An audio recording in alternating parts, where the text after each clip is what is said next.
அல்லேலூயா. ஆண்டவருடைய நாமம் மகிமைப்படுவதாக. பரலோக பிதாவே, இந்த வேளையிலும் நீர் எங்களோடு ஆசீர்வாடும்படி ஜெபிக்கிறோம். அப்பா, உம்முடைய நாமத்தை உயர்த்துகிறோம். ஆண்டவரே, நாங்கள் அப்பா நீர் தொடர்ந்து உம்முடைய கிருபையை எங்கள் மத்தியில் ஊற்றும் ஆண்டவரே. அப்பா, உமக்கு ஸ்தோத்திரம். இந்த வேத வாசிப்பு நிகழ்ச்சி எங்களுக்கு ஆசீர்வதித்து தாரும். உம்முடைய நாமம் ஆண்டவரே உமக்கு ஸ்தோத்திரப்பா, உமக்கு ஸ்தோத்திரம். கர்த்தர் நீர் இந்த வேத வாசிப்பு நிகழ்ச்சியின் மூலமாக நீர் எங்களோடு அசைவாட வேண்டும் என்று உம்மை நோக்கி பார்க்கிறோம். அப்பா இயேசுப்பா, உமக்கு ஸ்தோத்திரம். இயேசுவே, உமக்கு ஸ்தோத்திரம். ஒவ்வொரு வார்த்தையும் எங்களுக்குள்ளே கிரியை செய்ய கர்த்தர் உதவி செய்யும்படி நோக்கி பார்க்குறோம். எப்பா, நன்றி ஆண்டவரே. ஏதோ நாங்கள் கடமைக்கு வாசிக்கிறதா இல்லாதபடி இந்த வாசிக்கிற ஒவ்வொரு வார்த்தையும் எங்களுக்கு பயனுள்ளதாக இருக்க உதவி செய்யுங்களேன். இயேசு கிறிஸ்துவின் நாமத்தில் வேண்டுதல் செய்கிறோம் எங்கள் அன்பின் பிதாவே, ஆமென். அன்பு நேயர்களே, இன்றைக்கு நாம் வாசிக்க வேண்டிய வேத பகுதி எண்ணாகமத்தின் புத்தகம் 19ஆம் அதிகாரம். எண்ணாகமம் 19ஆம் அதிகாரம். கர்த்தர் மோசேயும் ஆரோனையும் நோக்கி, கற்பித்த நியாயப்பிரமாணமாவது பழுதற்றதும் ஊனமில்லாததும் நுகத்தடிக்கு உட்படாததுமாகிய சிவப்பான ஒரு கிடாரியை உன்னிடத்தில் கொண்டு வரும்படி இஸ்ரவேல் புத்திரருக்கு சொல்லுங்கள். அதை எலியாசர் என்னும் ஆசாரியனிடத்தில் ஒப்புக்கொடுங்கள். அவன் அதை பாளையத்துக்கு வெளியே கொண்டு போக கடவன். அங்கே அது அவனுக்கு முன்பாக கொல்லப்பட கடவுது. அப்பொழுது ஆசாரியனாகிய எலியாசர் தன் விரலினால் அதன் இரத்தத்தில் கொஞ்சம் எடுத்து ஆசரிப்பு கூடாரத்திற்கு எதிராக 7 தரம் தெளிக்கப்பட கடவன். பின்பு கிடாரியை அவன் கண்களுக்கு முன்பாக ஒருவன் சுட்டரிக்க வேண்டும். அதன் தோலும் அதன் மாம்சமும் அதன் இரத்தமும் அதன் சாணியும் சுட்டரிக்கப்பட வேண்டும். அப்பொழுது ஆசாரியன் கேதுரு கட்டையும் ஈசோப்பையும் சிவப்பு நூலையும் எடுத்து கிடாரி எரிக்கப்படுகிற நெருப்பின் நடுவிலே போட கடவன். பின்பு ஆசாரியன் தன் வஸ்திரங்களை தோய்த்து ஜலத்திலே ஸ்நானம் பண்ணி அதன் பின்பு பாளையத்தில் பிரவேசிக்க கடவன். ஆசாரியன் சாயங்காலம் மட்டும் தீட்டுப்பட்டிருப்பான். அதை சுட்டரித்தவனும் தன் வஸ்திரங்களை ஜலத்தில் தோய்த்து ஜலத்திலே ஸ்நானம் பண்ணி சாயங்காலம் மட்டும் தீட்டுப்பட்டிருப்பான். சுத்தமாயிருக்கிற ஒருவன் அந்த கிடாரியின் சாம்பலை வாரிக்கொண்டு பாளையத்துக்கு புறம்பே சுத்தமான ஒரு இடத்திலே கொட்டி வைக்க கடவன். அது இஸ்ரவேலின் புத்திரன் சபைக்காக தீட்டு கழிக்கும் ஜலத்துக்கென்று காத்து வைக்கப்பட வேண்டும். அது பாவத்தை பரிகரிக்கும். கிடாரியின் சாம்பலை வாரினவன் தன் வஸ்திரங்களை துவைக்க கடவன். அவன் சாயங்காலம் மட்டும் தீட்டுப்பட்டிருப்பான். இது இஸ்ரவேல் புத்திரருக்கும் அவர்கள் நடுவே தங்குகிற அந்நியனுக்கும் நித்திய கட்டளையாக இருப்பதாக. செத்துப்போனுடைய பிரேதத்தை தொட்டவன் 7 நாள் தீட்டுப்பட்டிருப்பான்.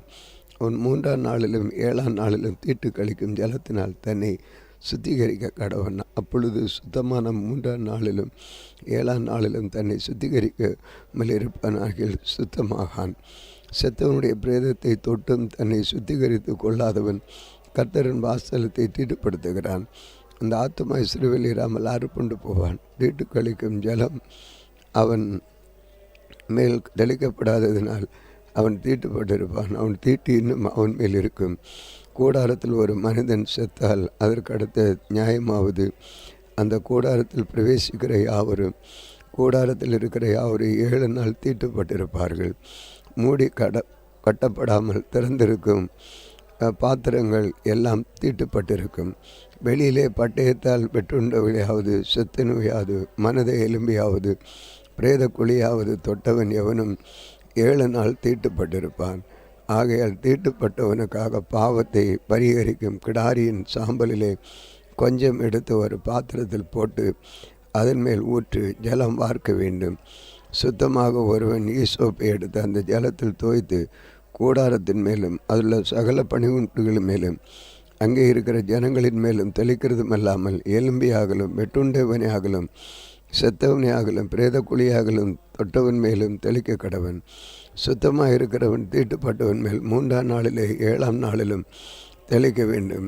7ஆம் நாளிலே இவன் தன்னை சுத்திகரித்து தன் வஸ்திரங்களை தோய்த்து ஜலத்தில் ஸ்நானம் பண்ணி சாயங்காலத்திலே சுத்தமாயிருப்பான். தீட்டுப்பட்டிருக்கிறவன் தன்னை சுத்திகரித்து கொள்ளாதிருந்தால் அவன் சபையில் இராதபடி அறுப்புண்டு போவான். அவன் கர்த்தரின் பரிசுத்த ஸ்தலத்தை தீட்டுப்படுத்தி தீட்டு கழிக்கும் ஜலம் அவன் மேல் தெளிக்கப்படாததினால் அவன் தீட்டுப்பட்டிருக்கிறான். தீட்டு கழிக்கும் ஜலத்தை தெளிக்கிறவனும் தன் வஸ்திரங்களை துவைக்க கடவன். தீட்டு கழிக்கும் ஜலத்தை தொட்டவனும் சாயங்காலம் மட்டும் தீட்டுப்பட்டிருப்பான். தீட்டுப்பட்டிருக்கிறவன் தொடுகிறவை எல்லாம் தீட்டுப்படும். அவைகளை தொடுகிறவன் சாயங்காலம் மட்டும் தீட்டுப்பட்டிருப்பான். இது உங்களுக்கு நித்திய கட்டளையாக இருக்கும். இவையெல்லாம் கர்த்தரின் சபையார் எல்லாரும் 1ஆம் மாதத்தில் சீன் வனாந்திரத்திலே சேர்ந்து ஜனங்கள் காதேசிலே தங்கியிருக்கையில் மீரியாம் மரணமடைந்து அங்கே அடக்கம் பண்ணப்பட்டான். ஜனங்களுக்கு தண்ணீர் இல்லாதிருந்தது. அப்பொழுது அவர்கள் மோசேக்கும் ஆரோனுக்கு விரோதமாய் கூட்டம் கூடினார்கள். ஜனங்கள் மோசையோடைய வாக்குவாதம் பண்ணி, எங்கள் சகோதரர் கர்த்தருடைய சந்நிதியில் மாண்ட பொழுது நாங்கள் மாண்டு போக இருந்தால் நலமாயிருக்கும். நாங்களும் எங்கள் மிருகங்களும் இங்கே சாகும்படி நீங்கள் கர்த்தரின் சபை இந்த வனாந்திரத்தில் கொண்டு வந்து என்ன விதைப்பும் அத்திமரமும் திராட்சை செடியும் மாதுளம் செடியும் குடிக்க தண்ணீரும் இல்லாத இந்த கெட்ட இடத்தில் எங்களை கொண்டு வரும்படி நீங்கள் எங்களை எகிப்திலிருந்து புறப்பட பண்ணின என்ன என்றார்கள். அப்பொழுது மோசேயும் ஆரோனும் சபையாரை விட்டு ஆசரிப்பு கூடார வாசலில் போய் முகங்குப்புற விழுந்தார்கள். கர்த்தருடைய மகிமை அவர்களுக்கு காணப்பட்டது. கர்த்தர் மோசையை நோக்கி, நீ கோலை எடுத்துக்கொண்டு நீ உன் சகோதரனாய் ஆரோனும் சபையை கூடிவர செய்து அவர்கள் கண்களுக்கு முன்பே கண்மலையை பார்த்து பேசுங்கள். அப்பொழுது அது தன்னிடத்தில் உள்ள தண்ணீரை கொடுக்கும். இப்படி நீ அவர்களுக்கு கண்மலிருந்து தண்ணீர் புறப்பட பண்ணி சபையாருக்கு அவர்கள் மிருகங்களுக்கும் குடிக்க கொடுப்பாய் என்றார். அப்பொழுது மோசே தனக்கு கற்பித்த கட்டளையின்படியே கர்த்தருடைய சந்நிதியிலிருந்து கோலை எடுத்தான்.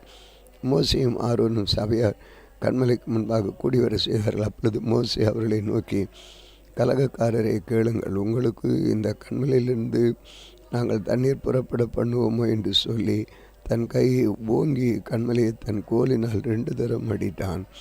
உடனே தண்ணீர் ஏராளமாய் புறப்பட்டது. சபையார் குடித்தார்கள், அவர்கள் மிருகங்களும் குடித்தது. பின்பு கர்த்தர் மோசே ஆரோனை நோக்கி, இஸ்ரவேல் புத்திரரின் கண்களுக்கு முன்பாக என்னை பரிசுத்தம் பண்ணும்படி நீங்கள் என்னை விசுவாசியாமற் போனபடியினால் இந்த சபையாருக்கு நான் கொடுத்த தேசத்துக்கு நீங்கள் அவர்களை கொண்டு போவதில்லை என்றார். இங்கே இஸ்ரவேல் புத்திரர் கர்த்தருடைய வாக்குவாதம் பண்ணினதினாலும் அவர்களுக்குள்ளே அவருடைய பரிசுத்த விளங்கினதினாலும் இது மேரிபாவின் தண்ணீர் எண்ணப்பட்டது. பின்பு மோசே காதேசிலிருந்து ஏதோன் ராஜாவிடத்துக்கு ஸ்தானாதிபதிகளை அனுப்பி, எங்கள் பிதாக்கள் எகிப்துக்கு போனதும் நாங்கள் எகிப்து நெடுநாள் வாசம் பண்ணினதும் எகிப்தியர் எங்களையும் எங்கள் பிதாக்களையும் உபத்திரப்படுத்தினது இவைகளுக்கு எங்களுக்கு நேரிட்ட எல்லா வருத்தமும் உங்களுக்கு தெரிந்திருக்கிறது. கர்த்தரை நோக்கி நாங்கள் மன்றாடினோம். அவர்கள் எங்களுக்கு செவி கொடுத்து ஒரு தூதனை அனுப்பி எங்களை எகிப்திலிருந்து புறப்பட பண்ணினார். இப்பொழுது நாங்கள் உமது கட்டளைக்கு உட்பட காதேஸ் ஊரில் வந்திருக்கிறோம். நாங்கள் உமது கோபத்தின் உமது தேசத்தின் வழியாய் கடந்து போகும்படி உத்தரவு கொடுக்க வேண்டும். வயல்வெளிகள் வழியாகவும் திராட்சை தோட்டங்கள் வழியாகவும் நாங்கள் போகாமலும் துறவுகளின் தண்ணீரை குடியாமலும் ராஜபாதையிலே நடந்து உமது எல்லையை கடந்து போகும் மட்டும் வலதுபுறம் இடதுபுறம் சாயாதிருப்போம் என்று உமது சகோதரனாகிய இஸ்ரவேலின் சொல்லி அனுப்புகிறான் என்று சொன்னான். அதற்கு ஏதோ நீ என் தேசத்தின் வழியாய் கடந்து போகக்கூடாது, போனால் பட்டயத்தோடு உன்னை புறப்படுவேன் என்று அவனுக்கு சொன்னான். அப்பொழுது இஸ்ரவேல் புத்திரர் அவனை நோக்கி, நடப்பான பாதையிலே வழியாக போவோம், நாங்களும் எங்கள் மிருகங்களும் உன் தண்ணீரை குடித்தால் அதற்கு கிரயம் கொடுப்போம், வேறொன்றும் செய்யாமல் கால்நடையாய் மாத்திரம் கடந்து போவோம் என்றார்கள். அதற்கு அவன், நீ கடந்து போகக்கூடாது என்று சொல்லி வெகு ஜனங்களோடும் பலத்த கையோடும் அவர்களை எதிர்க்க புறப்பட்டான். இப்படி ஏதோ தன் எல்லை வழியாக கடந்து போகும்படி இஸ்ரவேலுக்கு உத்தரவு கொடுக்கவில்லை. ஆகையால் இஸ்ரவேல் அவனை விட்டு விலகி போனார்கள். இஸ்ரவேல் புத்திரான சபையார் எல்லாரும் காதேசை விட்டு பிரயாணப்பட்டு ஓர் என்னும் மலைக்கு போனார்கள். ஏதோம் தேசத்தின் எல்லைக்கு அருகான ஓர் என்னும் மலையிலே கர்த்தர் மோசேயும் ஆரோனை நோக்கி, ஆரோன் தன் ஜனத்தாருடைய சேர்க்கப்படுவான். மேரிபாவின் தண்ணீரை பற்றிய காரியத்தில் நீங்கள் என் வாக்குக்கு கீழ்ப்படியாமற் போனபடியினால் நான் இஸ்ரவேல் புத்திரருக்கு கொடுக்கிற தேசத்தில் அவன் பிரவேசிப்பதில்லை. நீ ஆரோனையும் அவன் குமாரனான எலியேசரையும் கூட்டிக் கொண்டு அவர்களாலே ஓர் என்னும் மலையில் ஏறப்பட்டு ஆரோன் உடுத்திருக்கிற வஸ்திரங்களை கலட்டி அவைகளை அவன் குமாரனான எலியேசரை கொடுத்து வாயாக ஆரோன் அங்கே மரித்து தன் ஜனத்தாருடைய சேர்க்கப்படுவான் என்றார். கர்த்தர் கட்டளையிட்டபடி மோசே செய்தார். சபையார் எல்லாரும் பார்க்க அவர்கள் ஓர் என்னும் மலையில் ஏறினார்கள். அங்கே ஆரோன் உடுத்திருந்த வஸ்திரங்களை மோசே கலட்டி அவைகளை குமாரனாக எலியேசருக்கு உடுத்தினார். அப்பொழுது ஆரோன் அங்கே மலையின் உச்சியிலே மரித்தான். பின்பு மோசேயும் எலியாசரும் மலையிலிருந்து இறங்கினார்கள். ஆரோன் ஜீவித்து போனான் என்பதை சபையார் எல்லாரும் கண்டபொழுது இஸ்ரவேல் வம்சத்தார் எல்லாருக்கும் ஆரோனுக்காக 30 நாள் துக்கம் கொண்டாடினார்கள். அதிகாரம் 21. வேவுகாரர் காண்பித்த வழியாக இஸ்ரவேல் வருகிறார்கள் என்று தெற்கே வாசம் பண்ணுகிற கானானிய அராத் ராஜா கேள்விப்பட்ட பொழுது அவன் இஸ்ரவேலுக்கு விரோதமாக யுத்தம் பண்ணி அவர்களில் சிலரை சிறைப்பிடித்து கொண்டு போனான். அப்பொழுது இஸ்ரவேல் கர்த்தரை நோக்கி, தேவரீர் இந்த ஜனங்களை எங்கள் கையில் ஒப்பு கொடுத்தால் அவர்களுடைய பட்டணங்களை சங்காரம் பண்ணுவோம் என்று பிரதிஜனை பண்ணினார்கள். கர்த்தர் இஸ்ரவேல் சத்தத்துக்கு செவி கொடுத்து அவர்களுக்கு கானானியரை ஒப்பு கொடுத்தார். அப்பொழுது அவர்களையும் அவர்கள் பட்டணங்களை சங்காரம் பண்ணி அவ்விடத்திற்கு ஓர்மா என்று பெயரிட்டார்கள். அவர்களை ஏதோம் தேசத்தை சுற்றி போகும்படி ஓர் என்னும் மலையை விட்டு சிவந்த சமுத்திரம் வழியாக பிரயாணம் பண்ணினார்கள். வழி நிமித்தம் ஜனங்கள் மனமுடிவு அடைந்தார்கள். ஜனங்கள் தேவனுக்கும் மோசேக்கு விரோதமாய் பேசி, தங்கள் வனாந்திரத்திலே சாகும்படி நீங்கள் எங்களை எகிப்து தேசத்திலிருந்து வர பண்ணினது என்ன? இங்கே அப்பமும் இல்லை, தண்ணீரும் இல்லை. இந்த அற்பமான உணவு எங்கள் மனதுக்கு வெறுப்பாக இருக்கிறது என்றார்கள். அப்பொழுது கர்த்தர் கொள்ளை வாழ் சர்ப்பங்களை ஜனங்களுக்குள்ளே அனுப்பினார். அவைகள் ஜனங்களுக்கு கடித்ததினால் இஸ்ரவேலுக்குள்ளே அநேக ஜனங்கள் செத்தார்கள். அதனால் ஜனங்கள் யோசேப்பிடத்தில் போய், நாங்கள் கர்த்தருக்கு உமக்கு விரோதமாய் பேசினதில் பாவம் செய்தோம். சர்ப்பங்கள் எங்களை விட்டு நீங்கும்படி கர்த்தர் நோக்கி விண்ணப்பம் பண்ண வேண்டும் என்றார்கள். மோசே ஜனங்களுக்காக விண்ணப்பம் பண்ணினான். அப்பொழுது கர்த்தர் மோசேயை நோக்கி, நீ ஒரு கொள்ளைவாய் சர்ப்பத்தை உருவத்தை செய்து அதை ஒரு கம்பத்தின் மேல் தூக்கி அடிக்கப்பட்டவன் எவனோ அவன் அதை நோக்கி பார்த்தால் பிழைப்பான் என்றார்.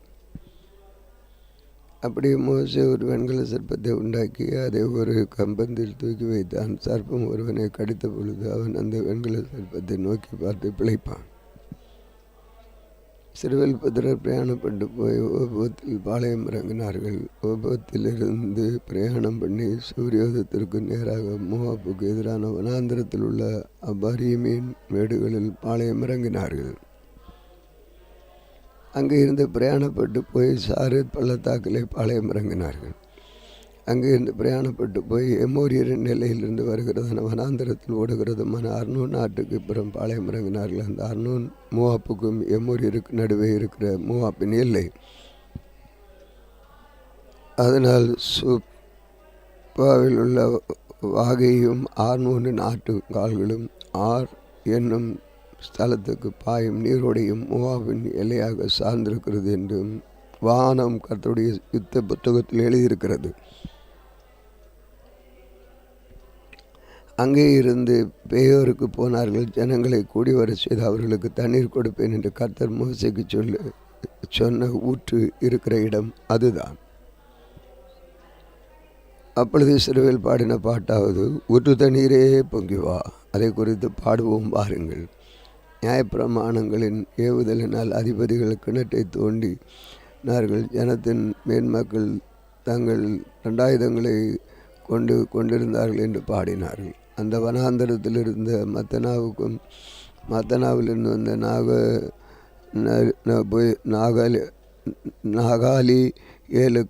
நாகாலியிலிருந்து பாமோத்திற்கும், பள்ளத்தாக்கில் உள்ள மோவாபின் வெளியில் இருக்கிற பாமோத்திலிருந்து எசிமோனை நோக்கும் பிஸ்காவின் உச்சிதத்துக்கும் போனார்கள். அப்பொழுது இஸ்ரவேல் எமோரியரின் ராஜாவாகிய சீகோனிடத்தில் ஸ்தானாதிபதிகளை அனுப்பி, தேசத்தின் வழியாக கடந்து போகும்படி உத்தரவு கொடுக்க வேண்டும். நாங்கள் வயல்களிலே திராட்சை தோட்டங்களினால் போகாமலும் துறவுகள் தண்ணீர் குடியாமலும் அது எல்லையை கடந்து போகும்படி ராஜபாதையில் நடப்போம் என்று சொன்னார்கள்.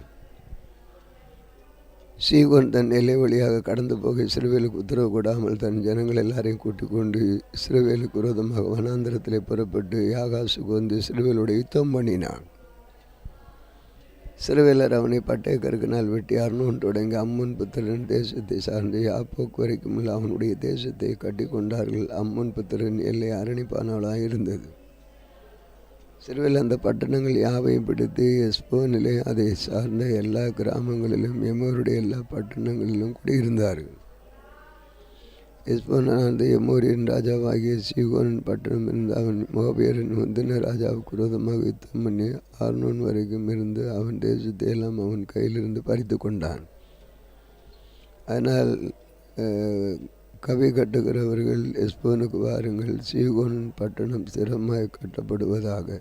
எஸ்போனிலிருந்து அக்னியும் சீகோனுடைய பட்டணத்திலிருந்து ஜீவாலையும் புறப்பட்டு மோவுடைய ஆறு என்னும் ஊரையும் அர்னோனுடைய மேடுகளில் ஆண்டவர் மார்களையும் பட்சித்தது.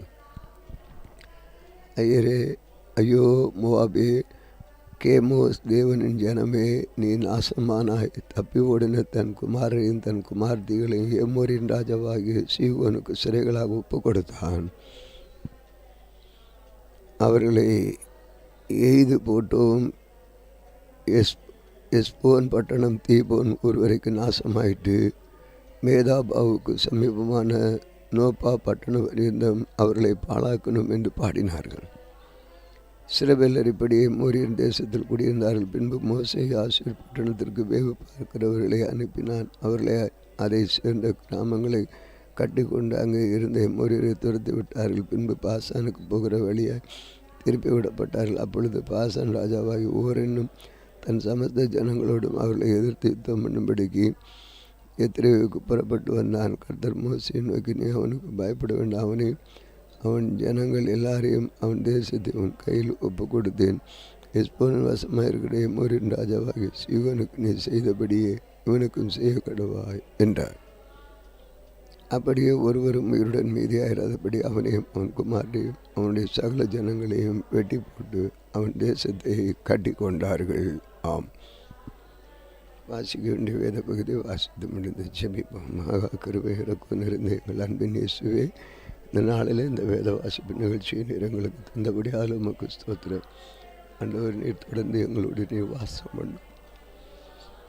சுகம் பலன் ஆரோக்கியத்தை காடும். பரீட்சை எழுதுகிற பிள்ளைகளுக்கு தேர்வு எழுதுறதுக்கு தானே பலனை கிருபை நினைத்தார். மக்கை மைமுண்டாடி இயேசு கிறிஸ்துவ நாமத்தில் வேண்டிக் கொள்கிறோம் பிதாவே, ஆமென். இந்த நாளிலும் எங்களுக்கு விரோதமாய் கிரியை செய்கிற சகல அந்தகார வல்லமையின் ஆவிகளையும் சொன்ன இயேசு கிறிஸ்துவ நாமத்தில் கணிந்து கட்டுகிறோம். ஆமென்.